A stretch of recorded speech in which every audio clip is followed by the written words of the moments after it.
Bom, queridos, conforme eu havia dito e prometido a vocês, hoje nós estamos continuando a série de mensagens, o mistério da nossa adoração. O mistério da nossa adoração. E no domingo passado, eu falei a vocês sobre a primeira parte, dizendo que existe um mistério na nossa adoração. Existe sim um mistério. E qual é esse mistério? É que a nossa adoração, ela tem uma característica, é uma adoração que ela não negligencia. É uma adoração que não nega a realidade a qual nós vivemos. A nossa adoração, ela não tem o objetivo, meus amados, de ignorar a realidade. A nossa adoração, ela não tem o objetivo de mudar a nossa realidade. E nem tampouco o objetivo de nos transportar para uma diferente realidade. Eu deixei isso bem claro no último domingo. Com quantas vezes a gente gostaria mesmo de ser transportado para um outro lugar. Não é verdade? Com quantas vezes a gente gostaria que a nossa realidade fosse transformada. E nem estou dizendo aqui que nós não deveríamos desejar isso. O que eu estou dizendo é o seguinte, que a nossa adoração, ela não tem esse intuito. Ela não tem esse objetivo. A nossa adoração, ela adora a Deus. Ela não tem o intuito de mudar, de nos transportar e de alterar a nossa realidade. Uma outra coisa que eu falei para vocês sobre a nossa adoração é que por mais impróprio que possa parecer, independente da relação que nós estamos tendo com alguma situação, ou independente da dificuldade ou da realidade, vamos dizer assim, que nós estejamos experimentando, a nossa adoração, ela tem esse mistério. Existe sempre um louvor adequado e apropriado para cada situação. Existe. Existe sim. Eu deixei bem claro para vocês que eu não espero que alguém que está sofrendo de alguma aflição, de uma dificuldade na vida, comece a cantar e a gritar alegremente, dizendo glórias a Deus pelas minhas dificuldades. Isso para mim é uma alienação. Mas o que eu digo é que mesmo na lágrima, mesmo na dor, nós conseguimos apresentar a Deus um louvor, uma adoração que faz sentido, que é coerente com o momento que estamos presenciando.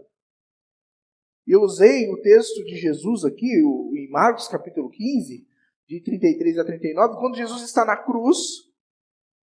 Imagina você lá, diante de 3 homens sendo crucificados. Você está num cenário terrível, de tortura e morte.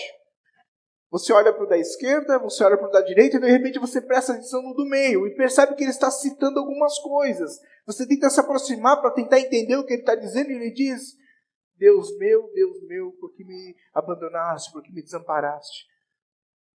Talvez você aqui não se dê conta disso, mas se você fosse um judeu da época, você saberia que ele estava fazendo citação do Salmo de número 22, o primeiro verso.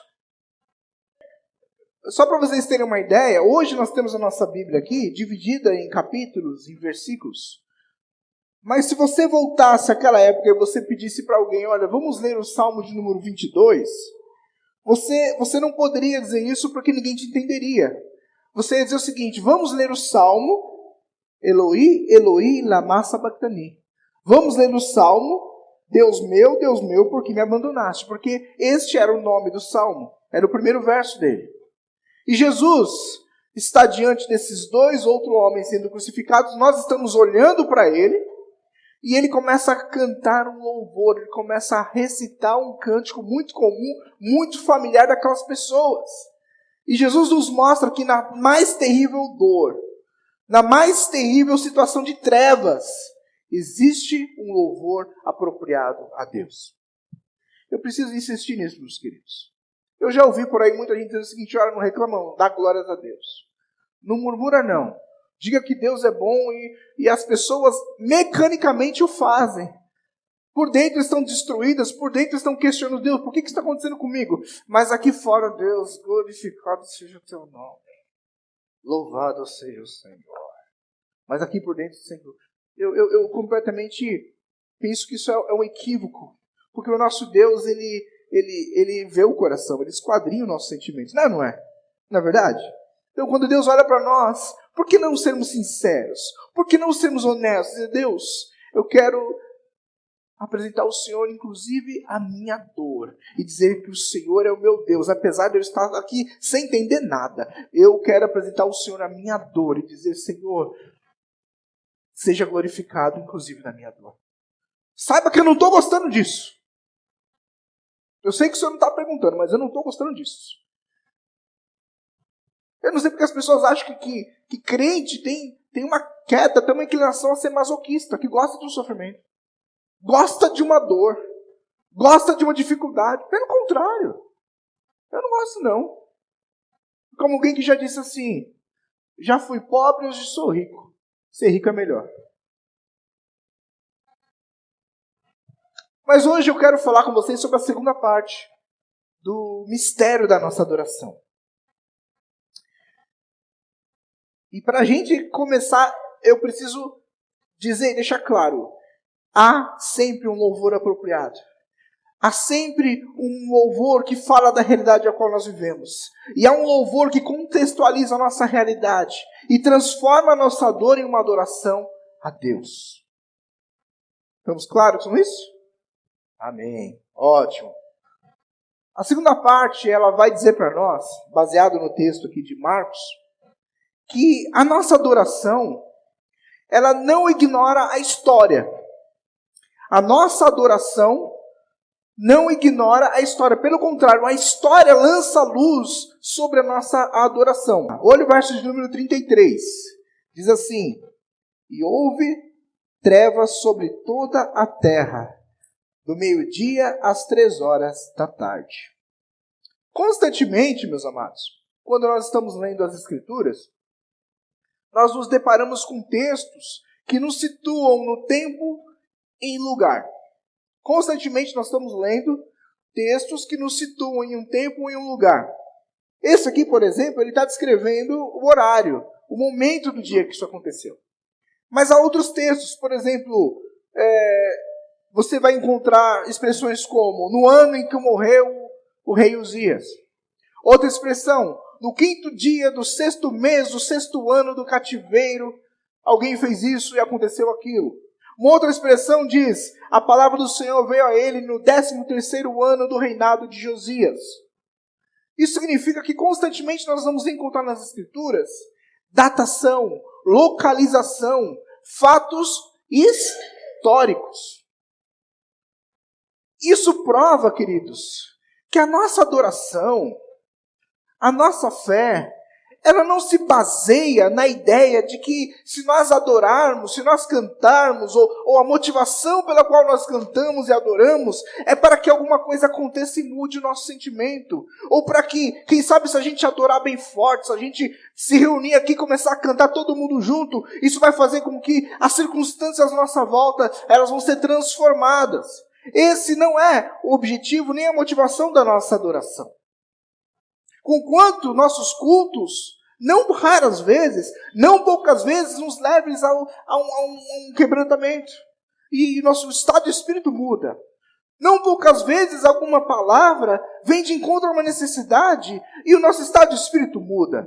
E uma vez que o nosso estado de espírito muda, que a gente sai fortalecido, dispostos a enfrentar as dificuldades que estão diante de nós, as nossas situações, por consequência disso, acabam mudando. Mas o nosso louvor, ele não é isso. Essa não é a nossa fé. A nossa fé não é um tipo de fé relacionado com um tipo de meditação transcendental que acredita que se a gente se esvaziar e se a gente se unir ao cosmos, então seremos capazes de absorver poder do cosmos e assim as situações à nossa volta serão transformadas. Não é o tipo de fé que faz com que eu diga palavras positivas, simplesmente acreditando que o universo vai ouvir as minhas palavras e as coisas vão começar a acontecer. Não é assim a nossa fé. Não é assim a nossa fé.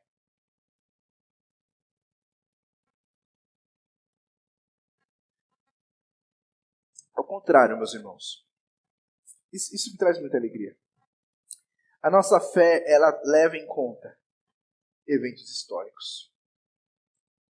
Existem eventos históricos que são importantíssimos para a nossa fé e que lançam luz sobre a nossa adoração.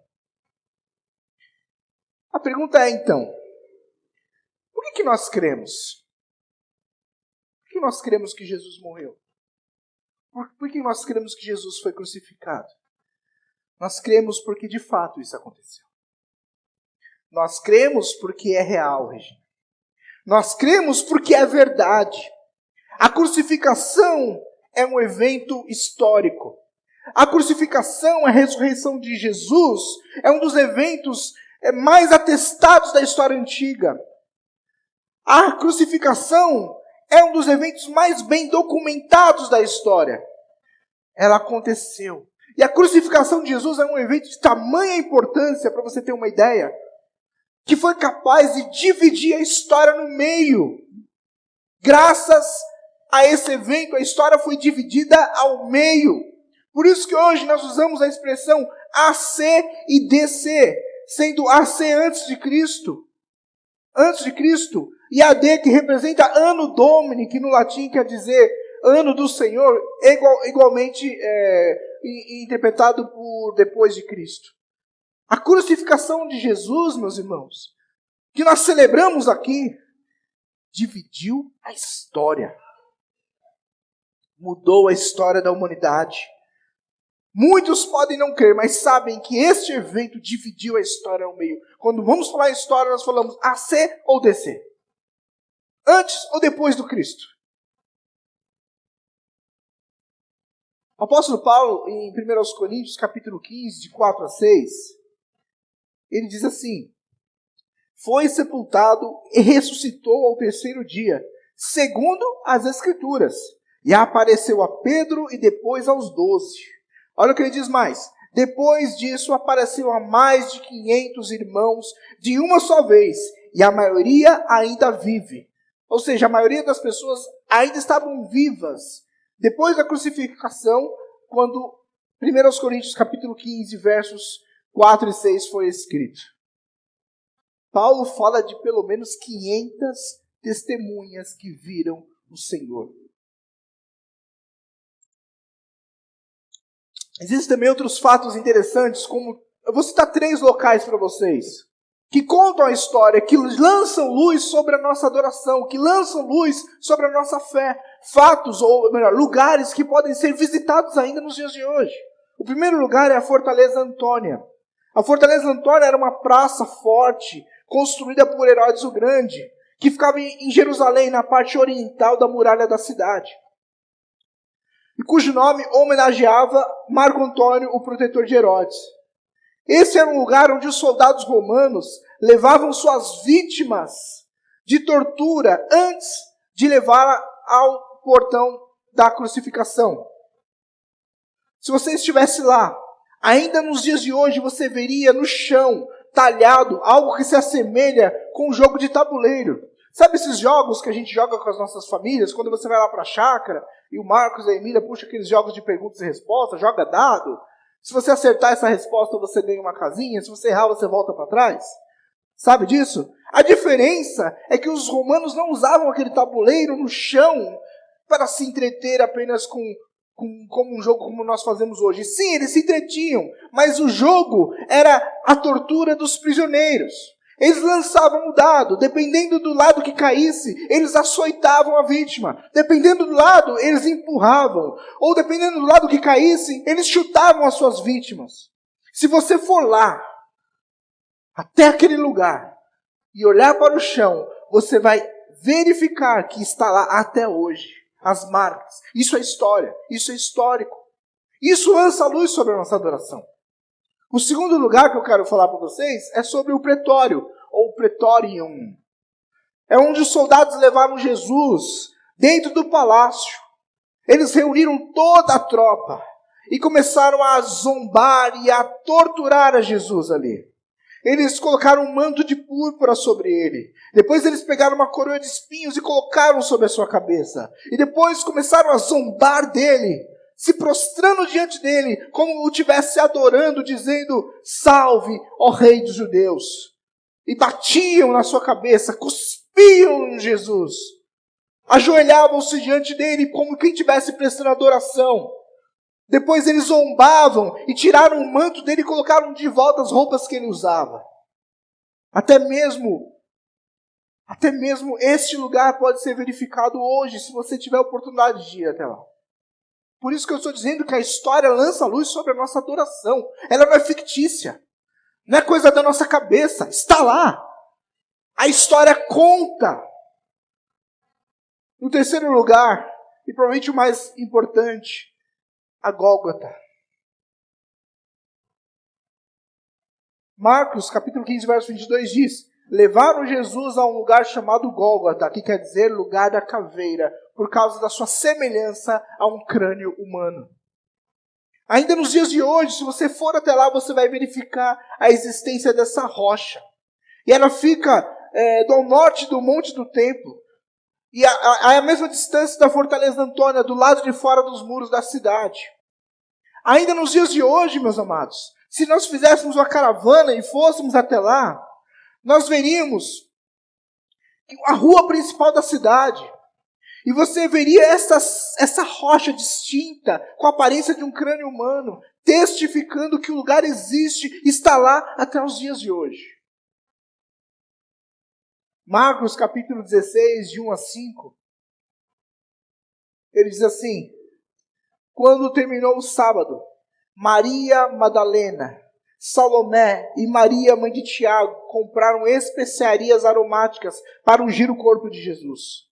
No primeiro dia da semana, bem cedo, ao nascer o sol, eles se dirigiram ao sepulcro, perguntando umas às outras: quem removerá para nós a pedra da entrada do sepulcro?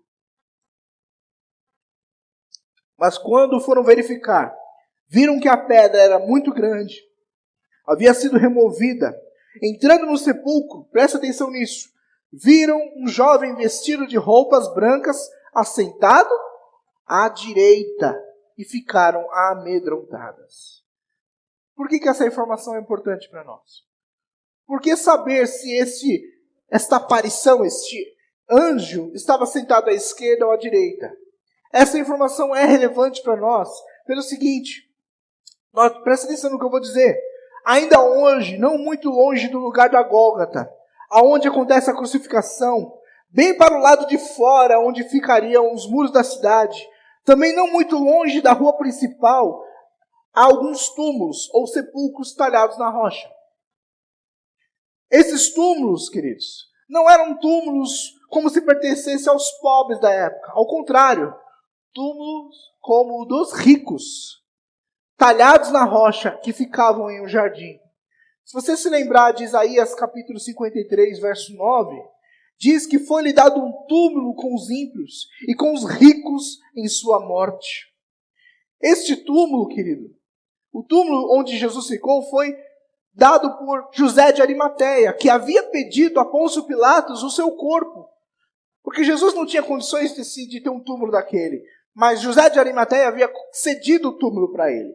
Mas eu quero que você fixe a sua mente nessa ideia. Por que a direita? Por que isso é relevante? Por que isso é importante para nós? Você chega lá e você vê esses túmulos talhados na rocha. Um daqueles, especificamente, até o dia de hoje, você consegue entrar nele. E o que chama a nossa atenção, especial nesse túmulo, é que é o único, dentre os outros, que se você entrar e virar à direita, você consegue visualizar o local onde o corpo de Jesus teria ficado. O único. Olha que dado histórico fantástico para nós. Não é que nós inventamos as coisas. Não é pensamento positivo, não é força para pensar que vai dar certo. A nossa adoração, ela tem fundamento histórico. A nossa adoração, ela é iluminada pelos dados históricos que nós conhecemos. A nossa adoração não está fundamentada em coisas que nós desejamos, que gostaríamos que fossem diferentes, mas pelo contrário, ela está alicerçada, fundamentada, enraizada em coisas que aconteceram. Nós adoramos a Jesus e citamos nas nossas canções a sua crucificação, a sua ressurreição, o seu martírio, a sua paixão, porque essas coisas não são histórias que nos contaram, que não fazem sentido, mas são histórias que contam fatos que de fato e de verdade aconteceu. Tudo aconteceu. E esse, meus queridos, é a segunda parte do mistério da nossa adoração, que fala da história que lança a luz sobre a nossa fé, sobre a nossa adoração. Quero ler para vocês aqui a segunda carta do apóstolo Pedro, capítulo 1, de 12 a 16. A segunda carta de Pedro, capítulo 1, de 12 a 16. Olha só o que ele diz. Isso aqui é Pedro. Interessante que você olha para o início da vida de Pedro com Jesus, você lê a epístola de Pedro e fala, será que é a mesma pessoa? Olha o que ele vai dizer para nós. Abre aí na sua Bíblia, é importante. A segunda carta do apóstolo Pedro, está lá no finalzinho da sua Bíblia, no Novo Testamento. Capítulo 1, de 12 a 16. Amados, a nossa adoração, ela não precisa de ilusões e de fantasias de homens. Eu não sei por que homens se importam tanto em criar ilusões, fantasias, coisas fictícias, símbolos para fortalecer a fé das pessoas. Para dizer, olha, isso aqui é para fortalecer. As pessoas precisam de algo tangível. As pessoas precisam de um símbolo. Vamos pegar a rosa, o sal, o templo, porque essas coisas fortalecem. Nós não precisamos, amados. Nós não precisamos. Segunda de Pedro, capítulo 1, de 12 a 16. Diz assim, olha o apóstolo Pedro falando. Por isso sempre terei o cuidado de lembrar-lhes estas coisas. Se bem que vocês já sabem, e estão solidariamente firmes na verdade que receberam.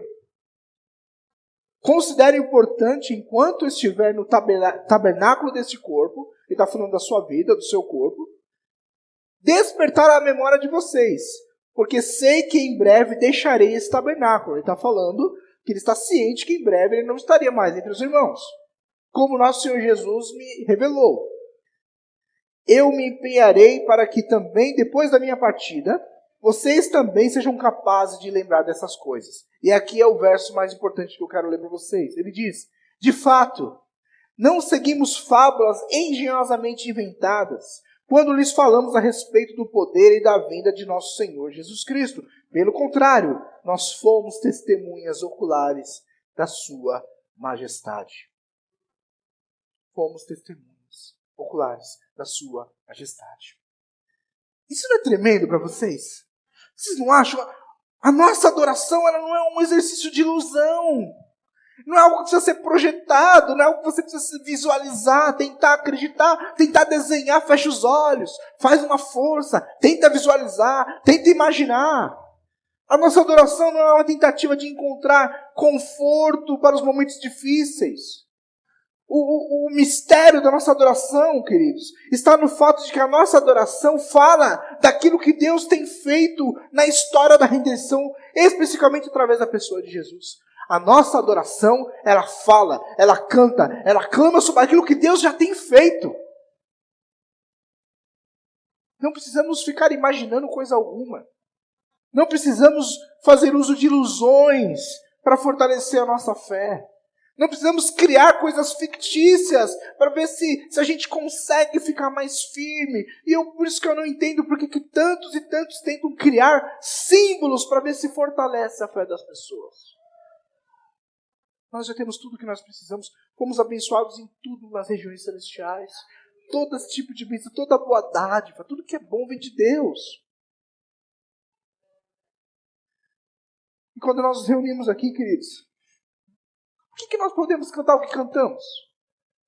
Por causa da sabedoria dos nossos músicos, da capacidade deles de comporem músicas elegantes, ricas e que nos deixam boquiabertos? Não! Nós cantamos sobre a obra de Cristo, sobre a redenção, porque é fato, aconteceu. Nós cantamos sobre as coisas que Deus fez, porque Ele o fez. Elas aconteceram. E quando nós entramos aqui nesse salão, queridos, e começamos a cantar e a louvar, não é para colocar o homem no centro. Não um antropocentrismo contemporâneo, onde nós colocamos o homem no púlpito e adoramos ao homem, e celebramos o homem, e falamos de nós mesmos, e ficamos tentando massagear nosso próprio ego. Não! Nós viemos aqui e cantamos sobre aquilo que Deus fez. Nós celebramos aquilo que Deus fez. Por isso que eu acho um grande equívoco a gente transformar a igreja num imã de pessoas, não para que as pessoas sejam salvas, não para que as pessoas conheçam o Deus que nós adoramos, não para que elas ouçam a história daquilo que Deus já fez. Mas às vezes as pessoas fazem eventos da pipoca, do sorvete, e eu não tenho nada contra isso, mas a motivação de trazer pessoas, para ver se a gente traz as pessoas, a gente trata elas bem, e elas se sentem queridas, isso é ótimo, não tem problema algum, mas aí nós começamos então a colocar o homem no centro e falar, você é importante. Você é muito importante para nós. É verdade, não tem problema algum com isso. Mas a gente começa então a extrapolar isso. Olha, não deixa o irmão magoado porque ele sai da igreja. Não deixa o irmão tristinho porque ele não volta mais. Não fala a verdade porque ele não vai aguentar. E a gente fica com essas coisas guardadas as devidas proporções, é claro. Colocando o homem no centro. Porque, afinal de contas, o que importa é que todo mundo aqui está feliz. Mas não é isso. Nós nos reunimos aqui para cantar louvores sobre o que Deus fez. E esse é o mistério da nossa adoração, essa é a motivação. Por que vocês cantam? Porque Deus fez. Por que vocês dizem isso? Porque Deus fez. Quando nós celebramos a ceia do Senhor, como fizemos no último domingo, o pão e o cálice não são meros adereços ou ornamentação da nossa mesa porque fica bonito. Mas, querido, estamos fazendo o que Jesus nos disse para fazer, um memorial. É o corpo dele, Regina. É o sangue dele derramado. Estamos segurando um cálice que representa o seu sangue que foi derramado por nós, onde ele mesmo participou com os seus discípulos. Quando comemos do pão, é sua carne que foi rasgada no Calvário. Nós estamos dizendo, o meu Deus me ama tanto que ele foi capaz de se fazer homem e morrer por nós, de se deixar rasgar, se deixar ferir. Se você vier no próximo domingo, eu espero, vocês vão ouvir um pouco mais, porque a última parte da mensagem, o mistério da nossa adoração, porque ela fala da redenção da humanidade, onde nós vamos falar sobre a crucificação e o significado disso para nós. Espero que você venha, espero que você não falte. É uma das partes mais importantes dessa mensagem. Quando nós nos reunimos, não é para falar de nós mesmos, mas é para falar da mesma história que os nossos avós contaram aos nossos pais, e os nossos pais contaram para nós, e que nós contamos para os nossos filhos, e em nome de Jesus nossos filhos contarão para os filhos deles. E que história é essa? É a história de Deus que amou ao ponto de entregar a si mesmo por nós. Essa é a nossa adoração. Então, quando nós transformamos a nossa adoração em uma reunião para você obter sucesso financeiro, você está desvirtuando a razão da sua adoração.